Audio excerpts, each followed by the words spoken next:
This is Be the Solution podcast. I am Maria Quattrone, and today I welcome Therese Antonelli, Moving the Mitten. Thanks, Maria. I wanted to be in a business that I did not have a ceiling. Take a pen and a piece of paper, draw a line, draw another line next to it. At 365 days, if you drew 365 lines, you started here with one line, but look how far you've come.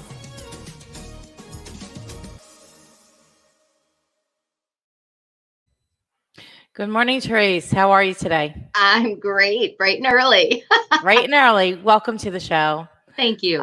I'm so excited to see you. It's been some time. Gosh, Yeah. we just were talking behind stage, almost 2 years since we sat in the same room together in Calgary. Gotta love this pandemic. We used to see each other every month at conferences, but That's right. A lot has changed. Now we see each other virtually. Well, I'm starting back next month, so I'm back on the swing. I'm back in the circuit. Cool. Yes. I'm excited. I'm really, I've done some traveling, but nothing near what we used to do professionally. So I'm excited as well. You getting back on the saddle? I think so. If this market will calm down a little bit and give me some time to sneak away, I will. But it's just insanity here in Metro Detroit right now. So yeah, I know. I hear that. So you've been in the business. You got in the industry in 2011. So it's been a decade. I know. It's been fun. I can officially say I've been in real estate for 10 years. And you did quite a lot in 10 years. I have. And it's fun. It's been a fun ride. So my story starts out, I went to college. I got a degree. I actually got a teaching degree back in 2003 from Eastern Michigan University. And I'll be honest, in 2003, when I went to look for the job that I had been doing all my schooling for, it wasn't there. The teaching market in Michigan in 2003 was just obsolete. So I just kept on chucking. I said, all right, plan B, what's plan B? And I happened to get into hospitality. So for 10 years, I worked in restaurants, started off at a little pool hall and worked my way up and up and up. And at the end of my hospitality career, I was working at MGM Grand in Detroit. And I was a specialty bartender at a really high-end seafood restaurant. And I made amazing money. And I had worked a 40-hour work week, and I had benefits. 40-hour work? Yes, I know, right? Am I crazy to get into real estate? But I was a 40-hour a week union bartender, made amazing money, loved my life. But I hit 30, and my body didn't like the fact that I was a bartender anymore. I was literally a chiropractor 4 days a week to get adjusted before my shift. And I realized I couldn't do this the rest of my life physically. So I said, oh gosh, I already got a degree hanging on the wall that I don't use. My parents are going to kill me if I tell them I'm going back to college. And I just figured, what can I do? And I think this is where you and I align so much. What can I do where I have no umbrella? You use that term quite a bit, this high limit in income. And I said, what can I do where my paycheck matches my hustle? I knew at that point in my life, I couldn't go be hired as a W-2 employee and work 40 hours a week next to even someone in a call center, because I knew I'd make 1,000 calls to their 100 calls and we'd be getting the same paycheck and I'd get resentful. Right. I knew I needed to stay in sales, and I had a little bit of architecture in my schooling. So I said, well, I always liked houses. I'll try real estate. So it was pretty cool. I was living a bit north of where I call home now. And I got my license and I started making some phone calls. And I still remember when people call me to get an interview, I still remember how I felt when I was calling to get that first interview. And so I'm always compassionate to newer agents. But I can remember I called a gentleman, my previous broker, Dan Callan. And I said, hey, I just got my real estate license. I'd really like an interview. And he said, full-time, part-time. And I go, well, I have this other job right now and I want to ease into it. And he goes, I only hire full-time. And he hung up. I go, oh God. So I called a couple of other people and I just wasn't getting the warm and fuzzies from them. Truthfully, there's a lot of brokers that look like old sleazy car salesmen, right? And I didn't want to go work for them. So called this Dan guy back, and me and him are still friends to this day. I consider him a second father, so I hope he watches this podcast. But called him back. I go, sir, I go, please just take 20 minutes and let me sit in front of you. And he goes, well, what are you doing now in life, kid? And I'm like, well, I'm a bartender. I work at the casino. And he goes, what kind of money are you making? And I told him, and he goes, and you want to get into real estate? And I said, yeah, I do. I really want to make this a new career. And he goes, fine, come in. So I came in, sat with him, met his wife, who was kind of the admin for the entire company. And it was a perfect match. So he brought me on, and I will accredit everything that I am today to the base that he taught me. So I hung my license with a REMAX, actually REMAX Platinum, out of the Heartland, Michigan area with Dan on Dan's team for 3 years.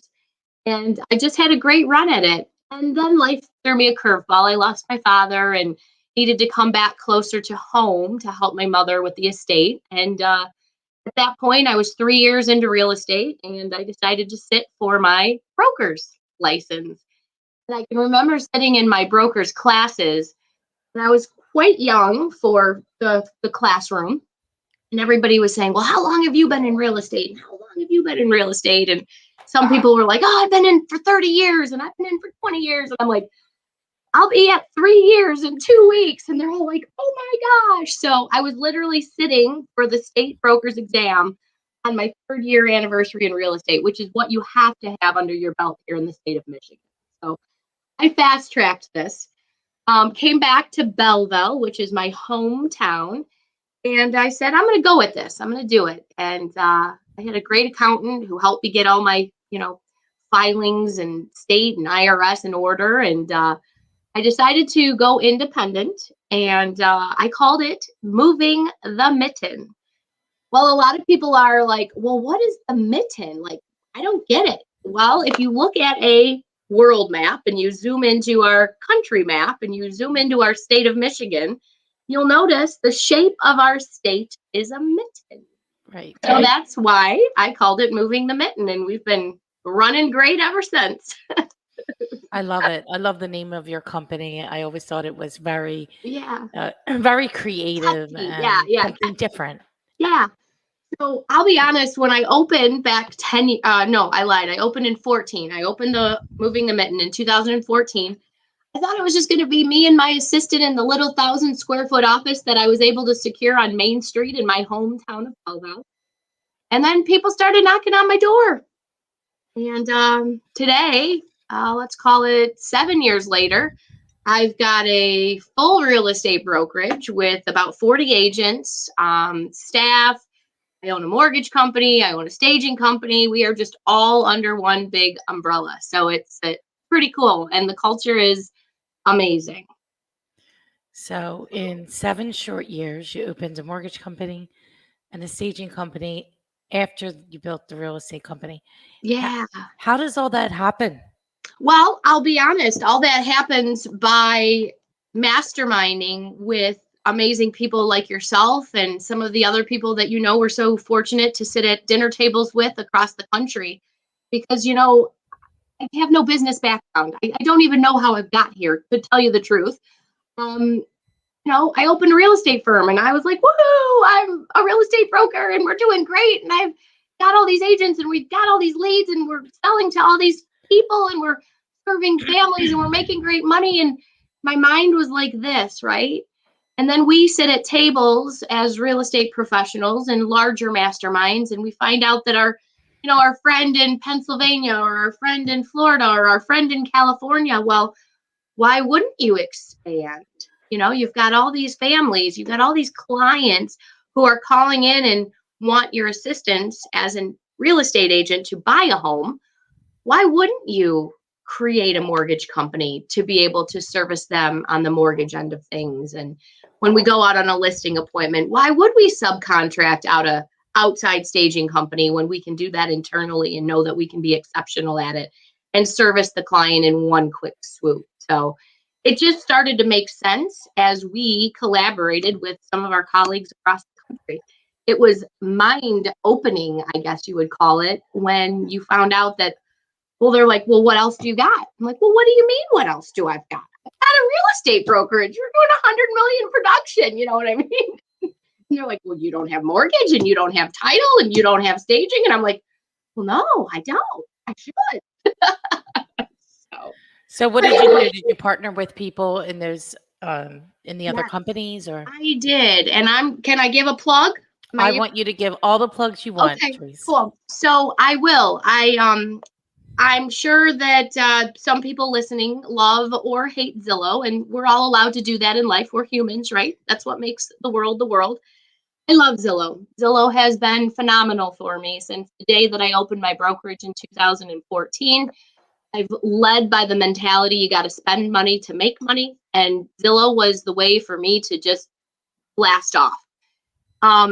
And with that, I masterminded and collaborated with a lot of great people through Zillow. And years ago, I was on a flight to Seattle. I was invited to sit at a small collaboration with Spencer. And I was on the plane with a gentleman by the name of Josh Wright. And I found out that Josh Wright was from Metro Detroit. He was also a real estate broker. He owns a Keller Williams.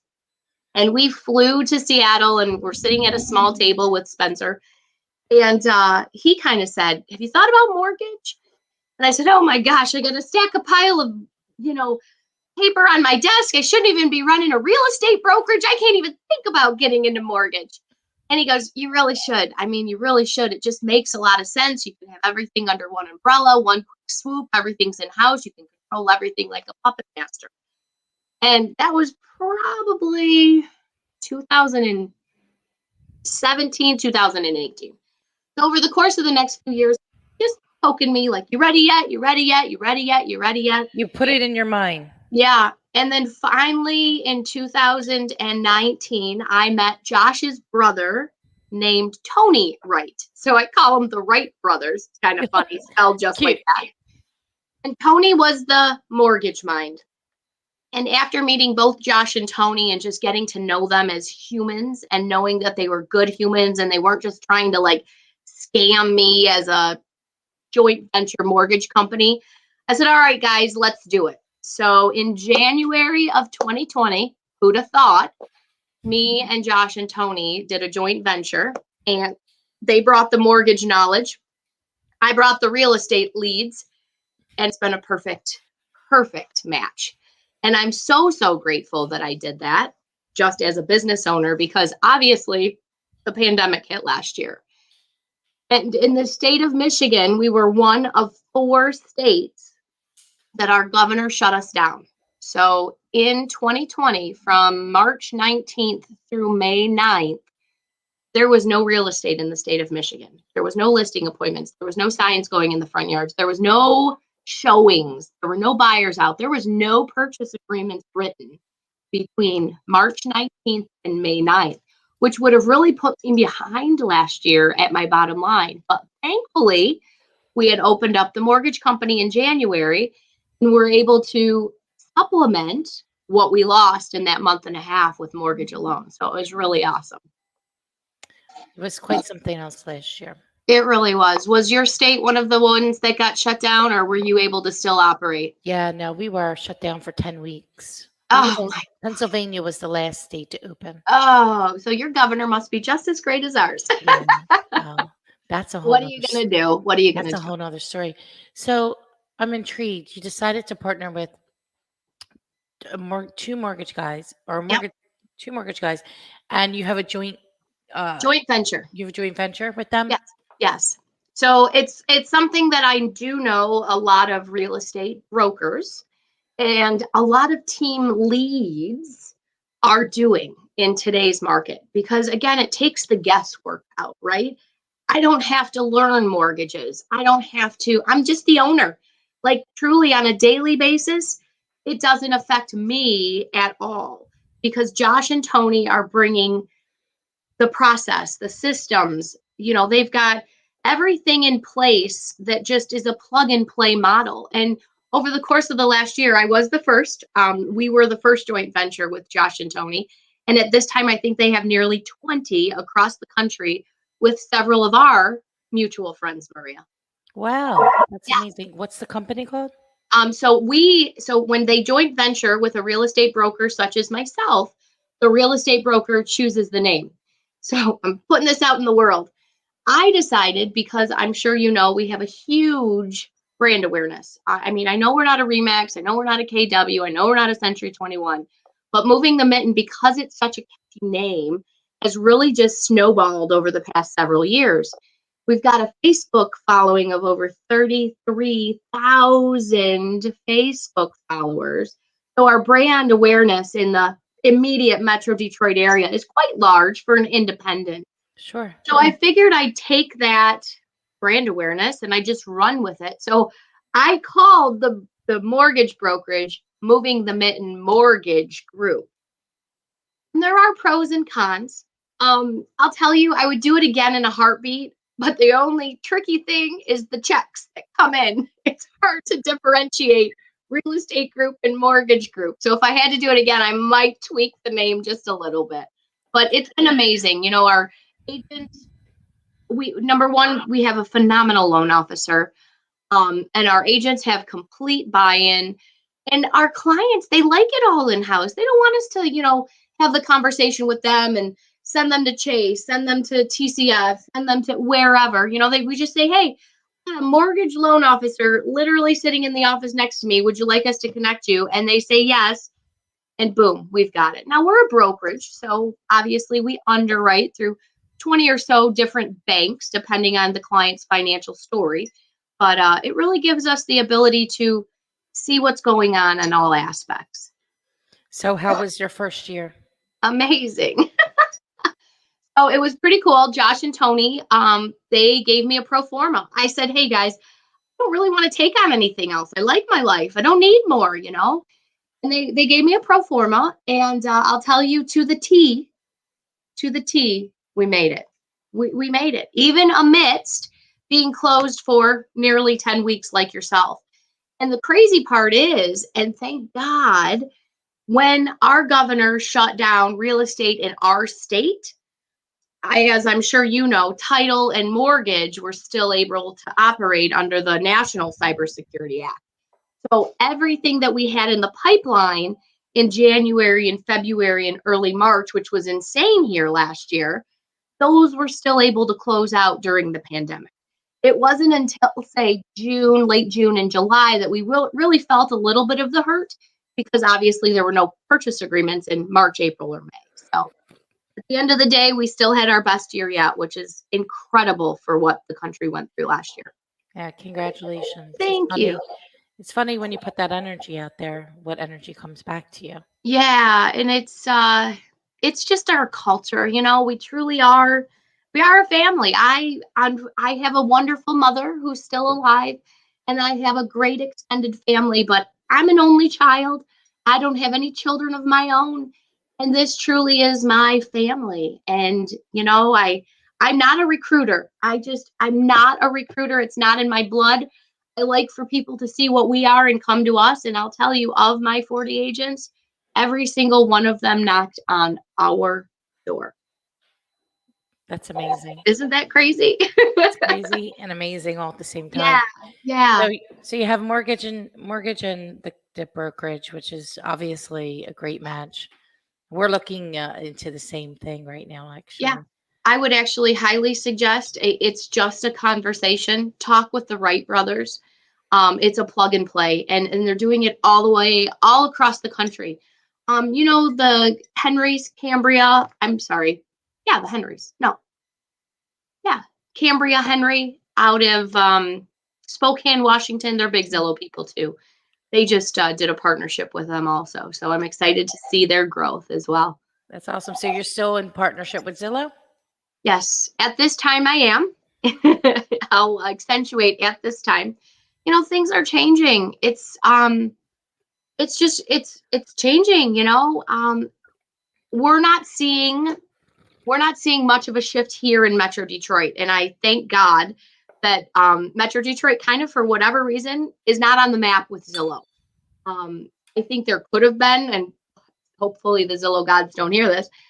There could have been so much opportunity in Detroit for Zillow with the instant offers, right? We're Metro Detroit. We were one of the most hit, areas in the country when the, recession took place. But Zillow just has stayed away, and that's okay. Let them keep going into other metropolises. But for right now, Zillow still works for our team. We still, month after month, year after year, have a very good ROI on our Zillow leads. Again, as everybody knows, they're the lowest hanging fruit. They're the most expensive fruit, but they're the lowest hanging fruit. A Facebook lead, even the Google local service ads right now, they're not down the pipeline. Whereas with Zillow, yeah, you're paying a big dollar amount to get that lead, but they're still ready and able buyers like right now, and the brand recognition right alone on Zillow with the Zillow reviews. Think about it. If you and I wanted to choose a restaurant in a city we've never been to, where would we go? Yelp, right? So when somebody wants to buy a house, they're still going to Zillow.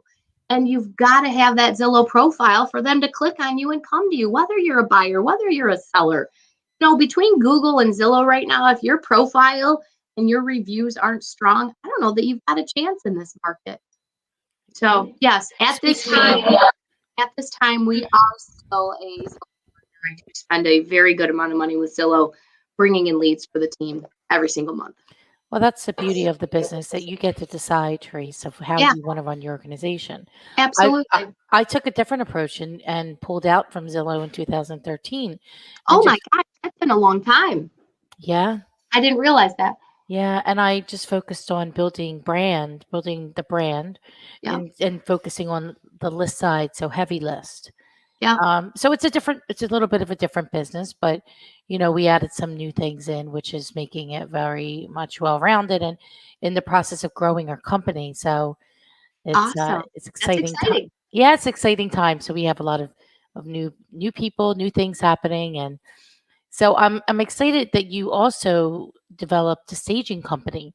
Now, did Yes. you do a partnership with that as well? No, that's And a so funny are story. you the stager, Therese? Do you go out and Oh God, are you no, moving the furniture? no. So here's the funny story, and I'm gonna say it because I'm sure so many other realtors and brokers have been in the same situation, right?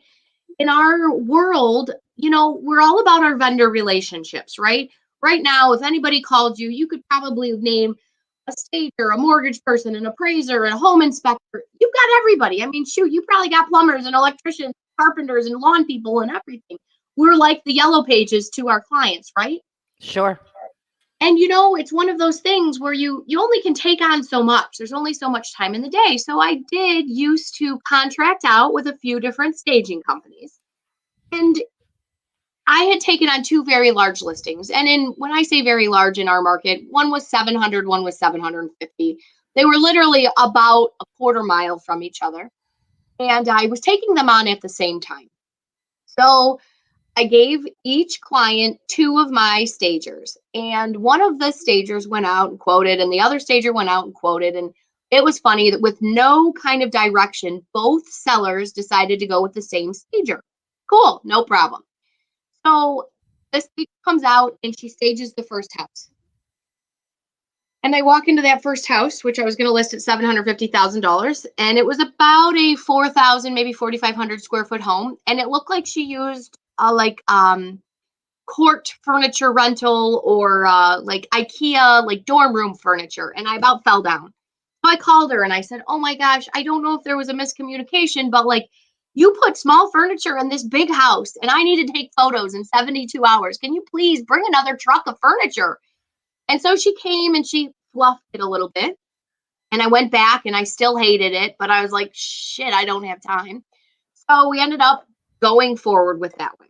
So then I said to her the next week as she got ready to stage the next house, I said, hey, this is one of my very good clients. I cannot have this not turn out amazing. I need this house to not look like the last house. I'm sorry, the last house did not look great. So she went on that one. She staged that one. And then I went in to look at it prior to pictures. Well, I brought my assistant and my sales manager and two of my agents with me to look because I said, I'm gonna freak out if this house does not look beautiful. Well, we walked in and to no surprise, the house didn't look beautiful. And I just said, oh my gosh. So in that moment, and again, it's all about the client, right? It doesn't matter about us. It doesn't matter about anything else. It's about the client. No, and we've all been there. Yep.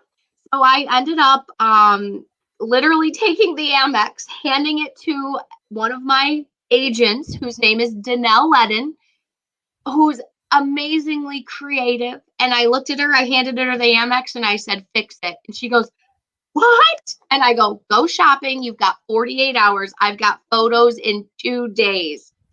So her and another one of our agents, they literally went to everywhere, furniture stores, home goods, at home, all of the decor stores.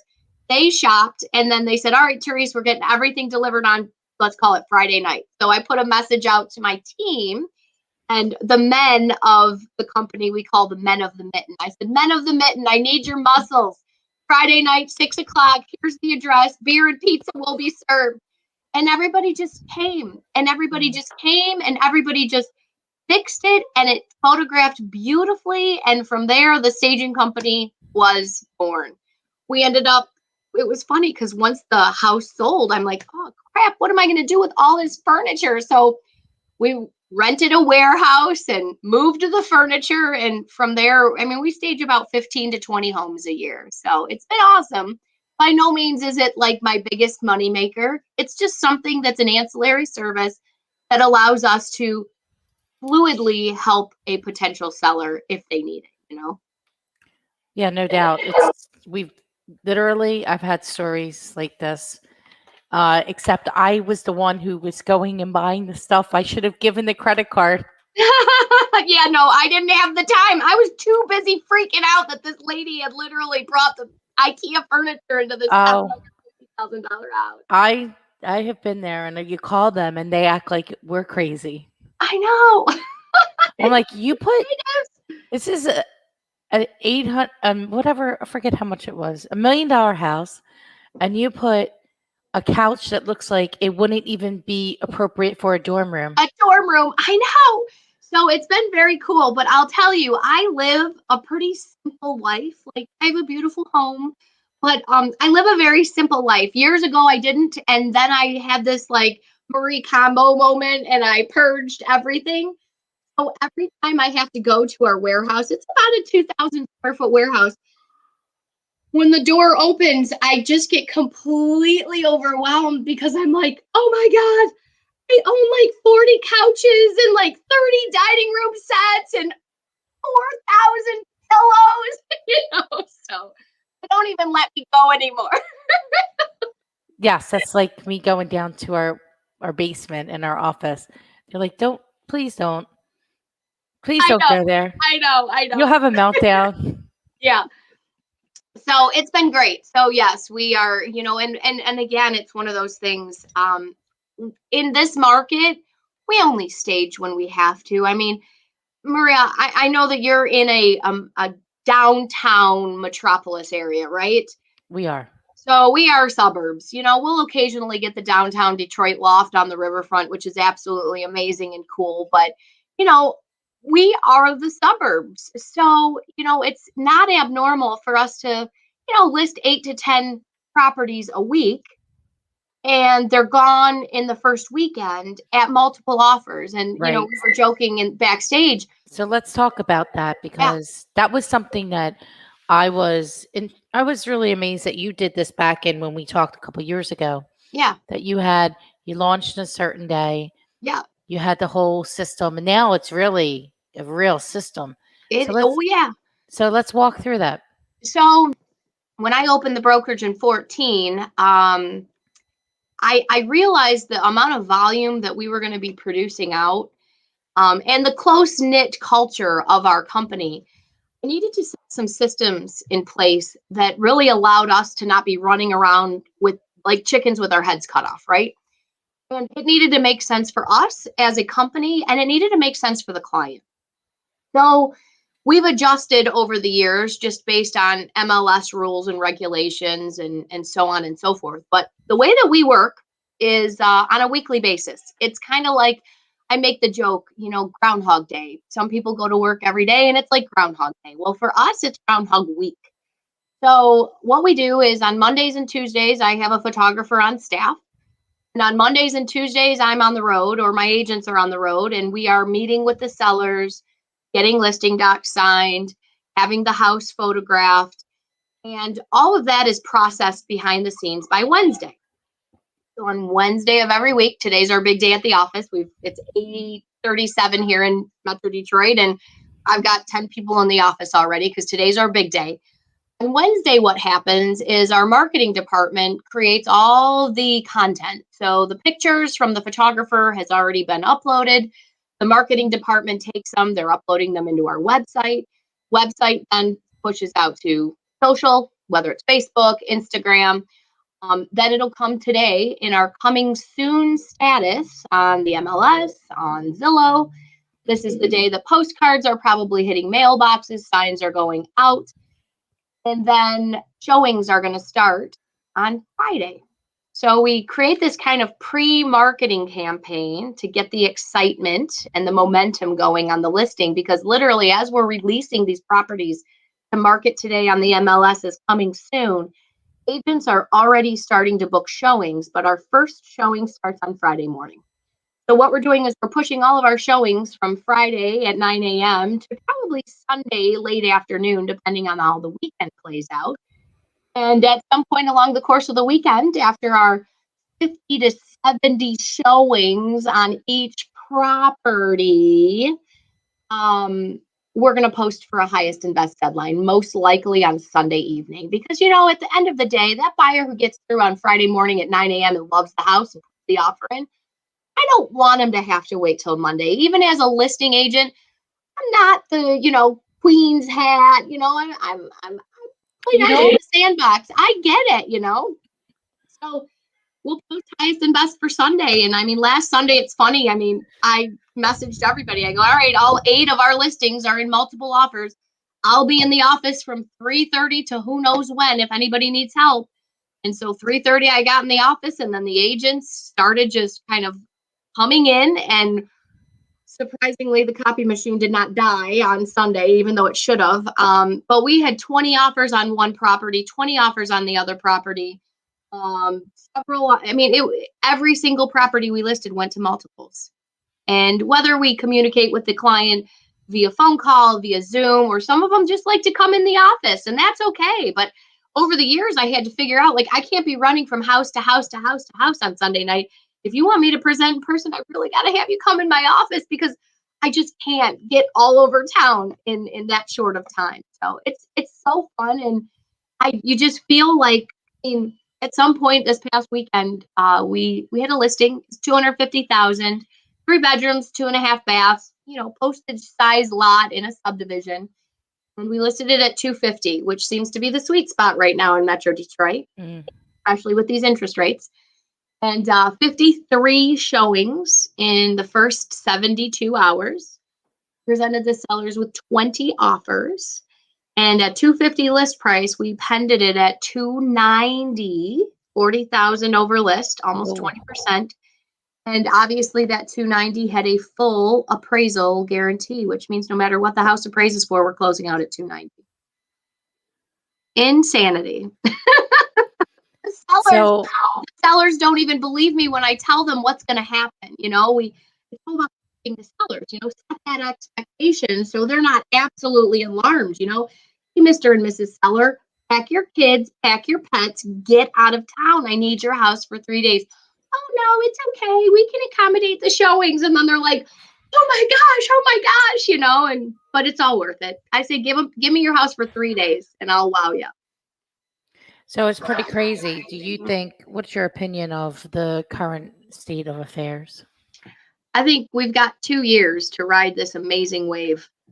I truly do. And obviously after the 2 years is up, I've got a lot of people are like, oh my gosh, this market's going to crash. I'm so scared. And I say it is an impossibility that this market will crash. 2000 and let's call it 6 and 7 looked so different from 20 and 21, right? Right now, everybody's sitting on tons of equity. The interest rates are insane. there's no way, because I look at it like this. Mr. and Mrs. Seller, let's say Mr. is the breadwinner of the family, and God forbid something happens to his job, right? If something happens to his job, what are they going to do? They're going to call a realtor out, and they're going to be able to sell that house and take that big chunk of equity to do whatever they need to do. People didn't have that back in the 2007, 2008 time. They had no equity. They didn't have the ability to list their house and actually take the bag of cash away. But they have that ability now, just based on the incline in our market in the last 10 years. So number one, everybody who's got a mortgage right now, they deserve to have that mortgage. Qualified, they probably overqualified for the mortgage that they're in right now. Number two, they've got the equity. And number three, our comps right now that are pushing these houses to historic highs, they're good for a year, and in an appraiser's eyes, we're fine. So I think what'll happen, we'll have this crazy supply and demand scale, right? Supply's low, demand's high. We're going to do this for, in my opinion, almost 2 years. And then at that point, we'll stabilize, and then we'll go back just to a normal market. I say that, but who knows? I thought we'd be at a normal market by now, and look at us. We're less than 1% absorption rate. We have no inventory. So you have less than a month of inventory. We do. In Philadelphia, downtown, it's not as robust as it is in the suburbs of Philadelphia. Mm-hmm. You have people wanting, those single family houses and lots of offers, especially in like the 500,000 range. Yeah. I mean, and even the higher price, there's multiple offers in some of these larger, kind of, I want to say estate, but exactly. sort of estate. Yeah, for the first time ever, and we just had a big one for us, 975. It was in a suburb called Milford. When I sit down with a seller at like the $1 million price point, I'm not pitching them like, pack your family, go away for the weekend. We're going to have 72 showings. I'm being a little more realistic with them, right? Because obviously the higher the value, the smaller the buyer pool. But sure enough, we released that 975 listing. And I told the seller, I said, give me a couple months. It's going to take the right buyer. We had it sold in 18 hours at full price. And I'm like, oh. Just insanity. I don't even know.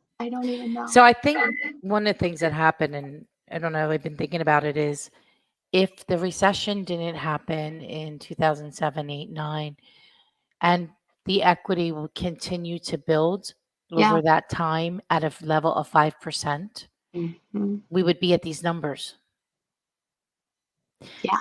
So maybe it just was really cheap before, and maybe that this is what it's supposed to be had the recession not hit.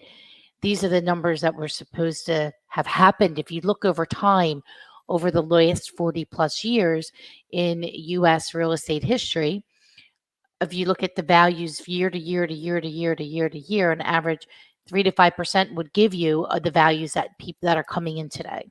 That makes sense. I've never thought about that, but that makes a lot of sense. So I think the other thing is, Therese, is that once more people are comfortable and vaccinated, the people that are getting vaccinated, I think that there will be some more inventory that will come to market because they'll be more comfortable with putting their properties online. So I guess we'll have to wait and see this year, but no doubt it's a robust market, and you need to work with an expert in this marketplace. It's critical that you work with somebody like yourself, your company that knows what they're doing, that has a plan and process in place. Yeah. Because you don't want to leave any money on the table. That's my words. Those are my words. Because I make the joke to a lot of sellers. If I know that I'm going to be in an interview process with several other agents, I'll say, hey, there's a lot of realtors out there and they still practicing the 3 Ps. Put a sign in the front yard, put it in the MLS, and pray. I go, unfortunately, what that does is it usually gets you one buyer that's going to give you your offer price. I said, what I'm going to do is I'm going to cast the biggest net with all of my marketing, social media, coming soon, postcards. We're casting the biggest net, and we're going to catch the most fish. And then once we've got those fish are going to fight. And that's going to push your dollar signs up so that you don't leave a penny on the table. Exactly. Yeah. So because they deserve to get the most money possible, not absolutely. just what. And in order to do that, you need to catch the cast of the widest net possible. Perfect. Yeah. And having that 4 to 5 days really gives the exposure that's needed. Because after that, you have enough offers that the offers just Right. I they don't just even want 20, because across the board, whenever you get 20, you've probably got 3 or 4 that are really bright stars, and the rest are all kind of right there, right? right. Well, you have to discount the ones that haven't filled the paperwork out. They just go to the side right away, Yeah. Yeah. right? Absolutely. I mean, you can't be chasing down people for the total agreement of sale packet if they're missing deposit money notice or BFIs. I mean, in this marketplace, that's why I think it's really important that agents are working with a top team or brokerage that can assist them in making sure that they have Clean everything that they offers. need. Yeah. Yeah. Because it's like a little bit of the wild, wild west with independent brokerage with no, you know, No training, no no mentorship, no correct. support. I feel the same way. And you kind of can, I attribute my success to the team that I joined as a brand new agent. I had the option as a brand new agent, go independent, little fish, big pond, not a lot of assistance, not a lot of support, not a lot of training, or join a team. It's and have, like I always used to say, Dan Callen, my previous broker, was like my big brother, and that was during the foreclosure and short sale years. So like I was learning everything just being thrown at it in 2011. And I would be like, Dad, is it normal for us to be in escrow for 9 months on a short sale? And he'd be like, yep, it is,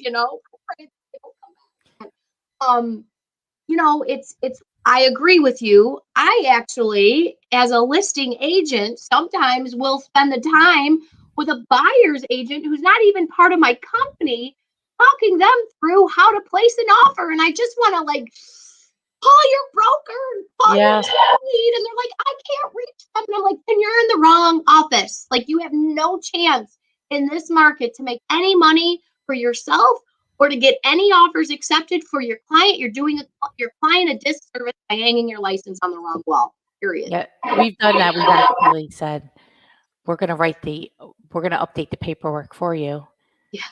because you can only send it back and forth so many times, right? Right. Time kills all offers. It kills Yeah. all deals. So we want to get them wrapped up. Unfortunately, in Philly, we don't have a lot of multiple offers in the burbs. Yes, but downtown, Right. some things that are, look, if it's an investment property that Oh, yeah. is ready for development, that's an opportunity. So yeah, we do get lots of multiple offers from those. I'm talking about just regular, $700,000 houses. We get one, we work to get it done, and the ones that are priced right, though, are selling in very quickly, Correct. quick amount of time. And a lot of it right now, it's the interest rates. People know that if this rate jumps by a point in the next year, they're not going to be able to afford as much of a home, So they're looking at that $700,000 price point right now at the interest rate right now, but they know that in a year they're probably going to be in the 650 range if that rate jumps. So they're going to get less home for the money if they don't do it now. Even in that, for instance, that I gave you, the list I had last weekend at 250 that went for 290. I'm telling this story and everybody's saying like, are they out of their minds? Why would they pay 290? And I go, well, because when that property closes in 30 days, the new average in that neighborhood is 290, which means in 3 months, those houses are going to be selling for 325, and those people that paid 290 got a deal. It's just the way of the market right now. Yeah, and I do think that as a buyer, you sometimes need to bid on a couple things before you get real serious. Mm-hmm. I I always tell my agents, they're always like, oh, we lost. I go, let them lose a few. They're going to have to lose a few. And you're going to have to be able to come back to them and say, hey, just so you know, I've been following this one that we lost on the MLS. And it looks like this one sold for 30,000 over list. This is what we need to start doing in order to make you competitive in today's market. So sometimes they got to lose a few before they. That's all we can do is counsel. Yeah. Right. Yeah. I always say we're tour guides. We're not salespeople. We're tour guides in either your selling or your buying process. So I've always been intrigued by your social media presence on Facebook. Yes, I know you have. And so, I remember seeing when you hit, I guess it was 20. Did you do a big thing when you hit 20,000 Yeah, I or think we put 25? like a big, yeah. So So now you're I at 33,000. So how do yeah. you do it? Well, What's the I actually secret? told this story the other day to a seller. I said, when I got my broker's license, I was 2014. So I was 34 years old when I got my broker's license. And we have this main street in Belleville, which is where our office is. And it's a small town. I mean, like our city proper is like 2.2 mile radius, right? 4,000 people. So when I got my license and I decided to bring the brokerage to Main Street in Belleville, I was placing my real estate office on a small main street with like 4 stoplights with like 5 real estate offices, right? And I said, I've got to be different. The gentleman down the street that runs a Remax, great broker, but he's 30 years my senior. He's been doing this 30 years more than me. How am I ever going to compete in a listing appointment with this guy that, suited debonair man with his briefcase and little old me, right? I'm like, I got to do something different, right? So I said, I'm going to do marketing. Marketing is going to be my thing. I'm going to tell the seller that I'm not just going to put a sign in the front yard and put it in the MLS and pray.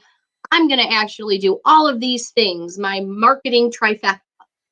And so I did, and it worked. And so what we started to do is really be present on Facebook. And again, this goes back to 2014 when the algorithms were different. I mean, it's hard. It's hard to break into Facebook right now just based on all the things that have changed in the last several years. So we started releasing our listings to Facebook, and we started getting really some very organic momentum, right? People started liking our page because they wanted the heads up on, what was going to be listed in the MLS before it was in the MLS, because back then we didn't have coming soon rules with our MLS. And it was very organic those first probably 4 or 5 years. And then with obviously all of the algorithms and new rules and federal guidelines, we had to spend some money. So then we started paying a lot behind the scenes to boost or advertise those sponsored ads. And actually, I have a call with my Facebook rep after you today because he's telling me some more things that have adjusted and changed. And so my marketing team will be on a call with our Facebook rep just to find out what we need to do to pivot based on the new rules and regulations and algorithms. So I'm going to stay very up on what's happening with that because we really want to stay in front of the consumer. But yeah, it's been fun, and it's just very organic, And then of course, I'm sure you remember, I think it was 2 years ago, we made that music video, which we then put out on our Facebook page, which boosted our activity even more because we had gotten over 1 million views. We went viral on our parody Ariana Grande 7 listings music video. So yeah, How it's did been you fun. decide to do that? I don't know. I was bored. No. So one of my agents, her name's Jill Penna, she sent me an email and she said, read this out loud in a singing voice. And I'm like, oh God, I don't have a singing voice. So I'm reading it, these lyrics that she had created, and they're really catchy. Like I'll say it out loud. I'm sure we can kind of swear, but big ass lake villas with granite lined kitchens, swank lofts in downtown with views that are bitchin', old school colonials with cute garden gnomes will help you find your dream home, something like that. And I'm like, oh my God, Jill, those are great lyrics. I love it. So she had created the lyrics, sent them to me in an email. She goes, we should make a music video. And I'm like, how the heck are we going to make a music video? Like, I don't know anything. We do it on our iPhones. How are we going to do it?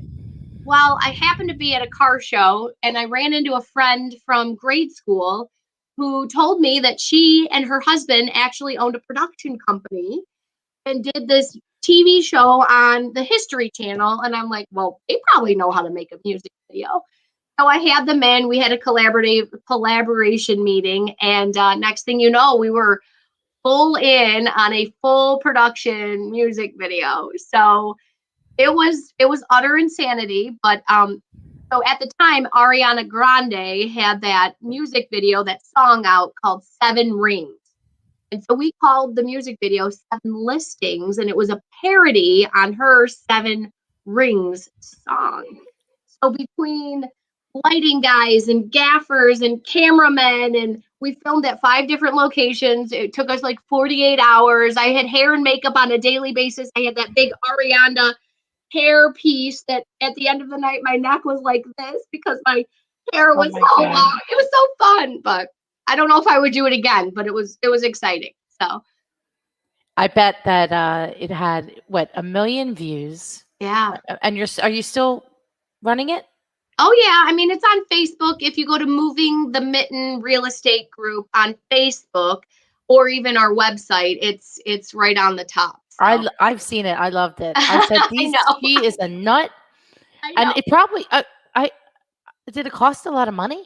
Yeah, it cost a lot. It looks like it cost a lot of money. It cost a lot of money. And it's funny. Who's that agent? Gosh, I got to pull him up. Bob Tompkins. Bob Tompkins out of Texas. I've never met him personally, but he has done a few. And I'm going to tell you, he does a really good job too. I don't know if he was a lower budget or a higher budget or somewhere around what I did, but Bob Tompkins, his videos are hilarious. Look him up as well. Bob Tompkins Realtor on Facebook out of Texas. I'm going to look him up. Yeah. So Therese, it's we're in April, I think. I know, right? Well, you know, another day, Groundhog Day, Groundhog Week. Yes, Groundhog Week. We're in mid-April. What's in store for you and your company for the rest of 21?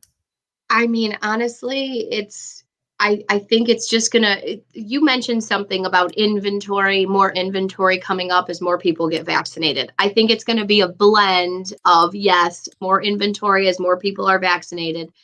But I think there are still so many people, sellers, that in their minds, they think about the spring market, right? Oh, I don't want to list my house, or oh, we get the most buyers in the spring and summer. And although I tell sellers that in 2020 and 2021, shoot, in 19, 18, 17, there's been no selling season. I can sell a house on Christmas Eve just as well as I can sell a house on May 1st. But I think there's so many old school sellers that have that mentality of, oh, you got to wait till spring to list your house or summer to list your house. So I think a mix between the vaccination and just that mentality, I think we are going to see a lot of inventory starting to be released, which is a good thing. We need it. But I think we're just going to be in this, sellers are in this great position.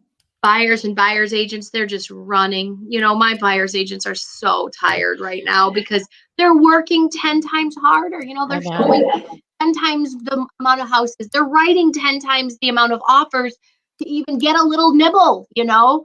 So I can't see that burnout doesn't happen this year. Well, I can't see that being sustainable for anybody. It's already I would say it's a tough industry, but it's an industry where you have to have tough skin. You do. And you have to be able to roll with it, and you have to be able to control your emotions. Yeah. And emotions for a lot of people are running very, very high. And I don't believe it's sustainable for the buyer's agents in the community to continue to operate like this. I mean, you're working basically 5 times as hard to make the same money, if you're even making the same money. Yeah, I agree.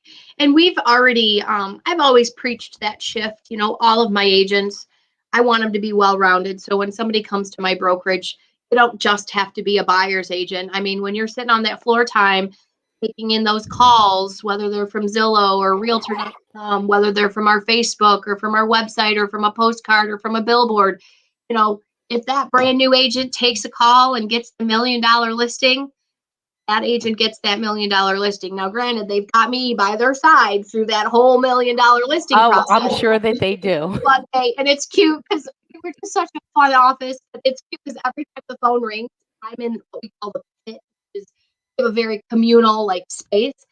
I'll be like, I think it's a 4-bedroom, 3.5-bath, finished basement, fenced yard in a subdivision. And everybody's like, shut up, Therese, because I'm just putting it into the world. Let it be that. She can't help herself. I know. She can't. Would you do me a favor? Take a little video of your office for me, Oh, I send it to me? certainly will. I like to Yeah. see what it looks like. Oh, I certainly will. I will. I absolutely will. We're looking at new ways to update our space. Although I can't believe we've been here 5 years, but it needs some rearranging. Yeah, and I'm looking at your colors. Your colors in the background look very similar to my colors, actually. The slate blues and the white. Yes. Yes, we have the Yes. same thing. So I certainly will. I'll send you some things because we actually opened a second office just last year. I signed the lease on I signed the lease on March 1st. It was Well, It guess what? You not figure good. I know you figure things out. It's interesting how when we focus on what we want and what instead of what we don't want, Oh, yeah. the energy changes. Oh, for sure. Yeah. The You energy changes. gotta put it in the world. You gotta put it in the world. So Yeah, because we don't know how it's going to all happen. But if we put it out there, I feel like I don't know. I don't say I don't care about the pandemic because that sounds yeah, rude. right. But I can't You control haven't let it slow anything. you down. You haven't let it slow No, you down. no, and I can't control anything but what I do and Mhm. how I respond and act. And I'm not perfect. I'm a human, and some days I screw up. But I do try really hard to, Stay to bring positive. that energy Yep. and because all we are is energy. I was listening to a book this morning, and he was talking about how we're energy, and our time here on Earth is actually like a break. You got to listen to it. It doesn't Tom? feel like a break to me right now. I was in the office till midnight last night. It's so interesting. It's called Velocity, Okay. and Tom Ferry wrote it. I love Tom Ferry. Oh my Yeah, and I'm God. listening I to just it. love Tom I was walking to the office. I had my headphones on, and I'm listening, and I'm like, whoa, this is nothing to do with real estate. That's awesome. I love that you walk to the office. You know what? I own a home 600 feet from my office, and I still drive. Therese. I know. Well, here's the deal. I also have appointments all day that are far, like 20 I miles, get it. I 30 get miles. it. So if I'm like in the office and being pulled in like 10 different directions, I don't want to be that girl running down Main Street to my house to get my car to go. I want my car to be right outside so I Yeah. can just zip out, you know. Well, you live in Kind the of suburb. funny. You probably have a parking lot, right? Oh yeah. I've got 4,000 square feet here. I've got street parking on both sides of Main, and I got a parking lot with 12 spots in the back. Right. So So there, we don't have a parking lot because we're in the center city, but yeah. so that's why I walk. And then if I have to go out, I have to walk back to get the car. Yeah. Usually, though, my fantastic husband will bring it over to me. You have a good one. You have a good one. Yeah. Well, Well, Maria, it's we're been fortunate. wonderful. Thank you so much for having me. I know that we tried this one time before, and I didn't make time, and I'm mad I didn't make time earlier. But thank you for Your energy. I love your energy. I love your enthusiasm and your Yeah. spirit. You are being the solution for your company and your clients. You have so many great ideas, and I love it. Thank you so much for being on Be the Solution. I No, hope to see you. Please let me know what conferences you'll be at, and yes, I hope we'll to see you connect. this summer. Perfect. Thanks all. Thank you. Bye-bye.